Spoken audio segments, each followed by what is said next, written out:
We're going to move on to some other topics too, but just moving forward, they've set the arraignment date for 4 days before the RNC. Yeah, well, that's part of the game. It is.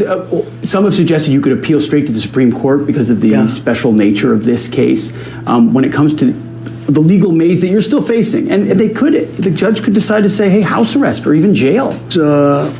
One of my lawyers the other day on television saying, oh, no, you don't want to do that to the president. I said, you don't beg for anything. You just, the way it is. Think of it. They have all my books. You know, they went to, for 5 years, they sued me getting my tax returns, right? At the end of 5 years, they got them. The Supreme Court actually gave it to them. That was the end of it. That was it. They never found anything. They hired the best accounting firms. I had a pure gold firm. They call it a gold-rated firm. I don't know what it's supposed to be. Who knows? But with all that stuff, for years you heard about my tax. And no one looked into the Clinton Foundation. And they never found it. They never went all the way with the Clinton Foundation. They never went all the way with the Clinton Foundation, which is sort of interesting, isn't it? But so that could happen.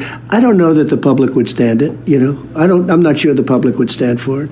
With a, you're saying if they tried house arrest or I think it would be tough for the public to take. You know, at a certain point, there's a breaking point.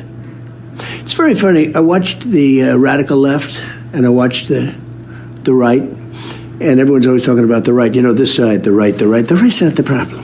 When you look at Portland, when you look at what happened in Minneapolis, if I didn't call out the National Guard, which I wasn't even supposed to because the governors are supposed to call them, I'm not.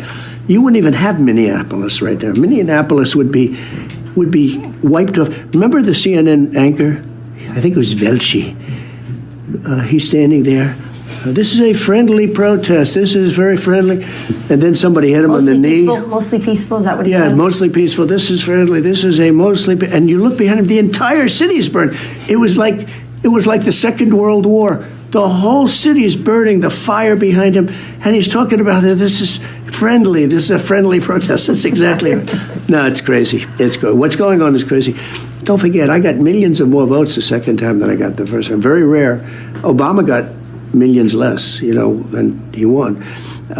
I got millions more. I got 63 million the first time. I got millions more, close to 12 million more that we know about. That's there. That's those. They said if you get 63, this is McLaughlin, Fabrizio, the big pollsters, good pollsters. They said if you could get the same number, you win. I got millions more. Very rarely does a president get more. They win or they lose, but they don't get, you know, very rarely get more. Obama got a lot less. He got a lot less the second time. And he won. It's so bad for our country.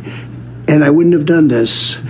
And then I had good Republicans running, and you know, it was the fastest nomination in history. I got it very fast. You know, in theory, it just ends like this weekend. Right. You'd find out a normal thing. You'd find out this weekend who would win. And I got it, you know, I won it months ago against, you know, good competition. You wrapped it up pretty quick.